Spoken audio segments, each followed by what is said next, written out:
আপু কেমন আছেন? আলহামদুলিল্লাহ ভালো। আপনি ভালো আছেন? জি, ভালো আছি। একটা প্রশ্ন ছিল, বলেন। মুক্তিযুদ্ধ ভিত্তিক গান জি, এটা বিভিন্ন পরীক্ষায় আসে, আমরা ভুলে যাই বারবার। জি, খাঁচার ভিতর অসীম পাখি, একটা গান আছে না, জি, খাঁচার জি। ভিতর কাছের ভিতরে অসীম অচিন পাখি। পাখি।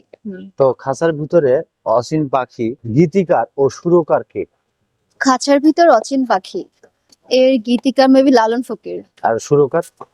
সুরকার বলতে পারছি না, বাট এটা আমি জানি লালন ফকির, শুধু এইটুকুই জানি। এটা বলতে পারছি কারণ এটা অনেক নরমালি ভাইরাল। আচ্ছা আচ্ছা, খাঁচার ভিতর অসীম পাখি, গীতিকার ও সুরকার লালন ফকির। ও আচ্ছা আচ্ছা। শিল্পী কে? শিল্পী বলতে পারছি না, শুধু এইটুকুই যে লালন ফকিরের গান খাঁচার ভিতর অচিন পাখি। আর শিল্পী এভাবে কি মনে রাখতে পারি? আমি তো আর শিল্পী না যেভাবে মনে রাখবো। আচ্ছা, আমি উত্তরটা বলে দিচ্ছি, জি, ফরিদা পারভিন। ও আচ্ছা আচ্ছা, ফরিদা পারভিন শিল্পী। এটা আসলে তো মনে থাকে না সহজে। হুম, আমরা একটা টেকনিক বলার চেষ্টা করব, আপনার পক্ষ থেকে একটা টেকনিক দিবেন আর দর্শক কমেন্টসে আর একটা টেকনিক দিবে, যেভাবে হোক এটা আমরা কিভাবে মনে রাখতে পারি যেন আর কোনোদিন ভুল না হয়। যে খাঁচার ভিতর অসীম পাখি পরীক্ষা আসলে আমরা গীতিকার সুরকার শিল্পী যেন সব উত্তর একসাথে চলে আসে।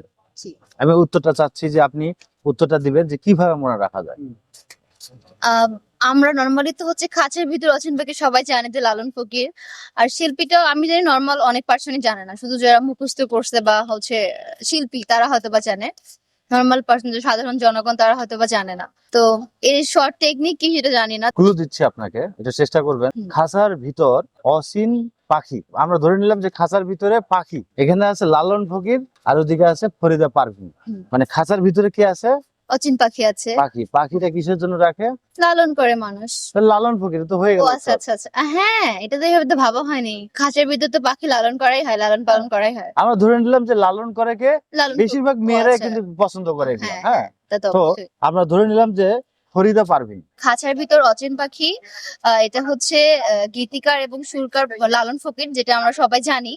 আর হচ্ছে শিল্পীটা নর্মালি আমরা শুধু শিল্পী যারা তারা হয়তো বা মুখস্থ করে তাদের প্রফেশনের খাতিরে, বাট আমরা তো সেভাবে মনে রাখি না। তো মেয়েরা বা সবাই কম বেশি পাখি লালন পালন করতে পছন্দ করি, তো সেক্ষেত্রে হচ্ছে আমরা মনে রাখি যে ফরিদা পারভিন হচ্ছে পাখি লালন পালন করতে বেশি পছন্দ করে। প্রশ্ন থেকেই আমরা অ্যান্সার মনে রাখতে পারি। ভাই যেভাবে বলছে খাঁচার ভিতর অচিন পাখি, এটা হচ্ছে গীতিকার, সুরকার হচ্ছে লালন ফকির। শর্ট টেকনিকে মনে রাখতে পারে যে হচ্ছে পাখি লালন পালন করে ফরিদা পারভিন, এটা বলছেন ভাইয়া।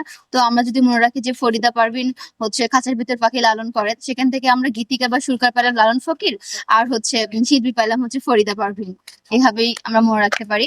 আর ভাইয়া বললো যে আপনাদের দর্শকদের কাছে যদি হচ্ছে কোনো শর্ট টেকনিক থাকে, তাকে অবশ্যই ভাইয়াদের পেজে মানে কমেন্ট বক্সে অবশ্যই আপনারা মানে জানাবেন আপনাদের কাছে কোনো শর্ট টেকনিক থাকলে। আর ভাইয়া তো আমাকে একটা শর্ট টেকনিক বলেই দিল, যেটা আমার আসলে অনেক ভালো লাগছে। হয়তো বা আমার ভুল হবে না। জীবন মেথডস এর পাশে থাকবেন, লাইক কমেন্ট শেয়ার করবেন। Thank you. আচ্ছা, অসংখ্য ধন্যবাদ আপনার সময় আপনাকেও নষ্ট করার ধন্যবাদ। জন্য।